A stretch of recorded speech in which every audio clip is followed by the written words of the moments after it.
ఆంధ్రప్రదేశ్లో భారతీయ జనతా పార్టీ విశ్వరూపమే ప్రదర్శించబోతోంది. ఎట్లాగా అంటే ఇప్పటిదాకా మోడీ, అమిత్ షా, కేంద్ర మంత్రులు అందరూ కూడా దేశంలోని వివిధ ప్రాంతాల్లో పర్యటిస్తున్నారు. ఈ నెల 19న తొలి విడత ఎన్నికలు జరగబోయేటటువంటిది.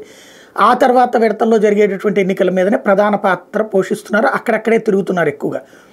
వచ్చే నెల కదా ఎలక్షన్స్ ఆంధ్రాలో 13 కాబట్టి చివరిలో అని. కానీ ఇక్కడికి కూడా షెడ్యూల్ బిగిన్ చేసుకుంటారు.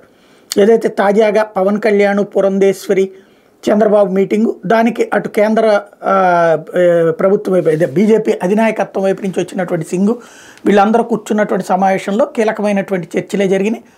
రాబోయే రోజుల్లో కలిసి ప్రచారానికి సంబంధించినంతవరకు ఇప్పటిదాకా తెలుగుదేశం, జనసేన కలిసి ప్రచారం చేసుకుంటున్నాయి. మధ్యలో బీజేపీని 1-2 చోట్ల పిలిచారు పురంధేశ్వరిని.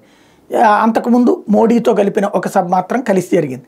రాబోయే రోజుల్లో ముగ్గురు కలిపి జరపాల్సినటువంటి సభలు, మోడీ రోడ్ షోలు ఎక్కడ పెట్టాలా, అమిత్ షాకి సంబంధించిన కార్యక్రమాలు ఎట్లా పెట్టాలా, ఎక్కడ పెట్టాలి, ఇవన్నిటిని కూడా పక్కా ప్లాన్ చేసుకుంటున్నారు.